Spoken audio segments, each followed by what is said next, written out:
Water tank making process. Water tank बनाने के लिए सबसे पहले रो प्लास्टिक को एक ग्रेडिंग मशीन में डाला जाता है, जिसके बाद ये रो प्लास्टिक पाउडर फॉर्म में कन्वर्ट हो जाते हैं। इसके बाद वाटर टैंक बनाने के लिए इसके मोल्ड को रेडी किया जाता है। इसमें एक फ्रेम में 2 वाटर टैंक मोल्ड लगाए गए हैं। इन मोल्ड को ओपन करके इनमें रो प्लास्टिक पाउडर को डाला जाता है। इसके बाद इन मोल्ड के ढक्कन को लगाकर इन्हें वापस से पैक कर दिया जाता है। अच्छी तरह से इन मोल्ड को पैक करने के बाद इन मोल्ड को एक क्रेन से उठाकर एक रोटेटिंग प्लेटफॉर्म पर रख दिया जाता है। इसके बाद इनकी रोटेशन स्टार्ट कर दी जाती है और फिर इस प्लेटफॉर्म के नीचे लगे फ्लैम को भी स्टार्ट कर दिया जाता है। इसके बाद इन मोल्ड को अच्छे से इस प्लेटफॉर्म पर उल्टा सीधा घुमाकर इसे गर्म किया जाता है और इस बोन्ड में कुछ ऐसे हिस्से भी होते हैं जहां फ्लेम की हिट अच्छे से नहीं पहुंच पाती। इसके लिए एक व्यक्ति स्पेशली एक फ्लैम के पाइप को हाथ में लेकर इस मोल्ड को गर्म करता है। इस तरह से इस मोल्ड को गर्म करने से इसके अंदर डाला गया रो प्लास्टिक पाउडर मेल्ट होकर इस मोल्ड की दीवारों पर अच्छे से चिपक जाता है। फिर 20 मिनट बाद इस मोल्ड को कुछ देर तक रोककर इसका इंस्पेक्शन किया जाता है।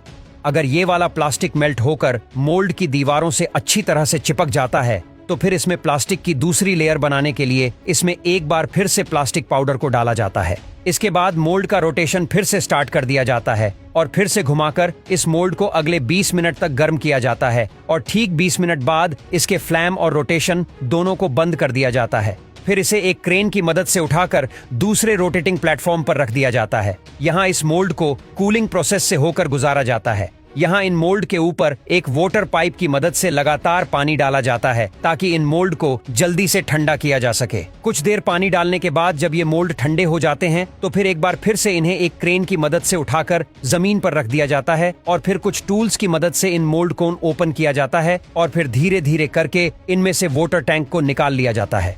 इनमें से वाटर टैंक को निकालने के बाद इनके एक्स्ट्रा प्लास्टिक को काटकर इनकी फिनिशिंग की जाती है। इसके बाद इस पर पहले से बना बनाया एक ढक्कन लगा दिया जाता है। फिर एक ड्रिल मशीन की मदद से इस ढक्कन के दोनों तरफ छेद किया जाता है ताकि इसके ढक्कन को बंद किया जा सके और ड्रिल मशीन की मदद से इसमें पानी का कनेक्शन करने के लिए पाइप लगाने के लिए भी इसमें और छेद किए जाते हैं और फिर इन छेद में वोल्व लगा दिए जाते हैं।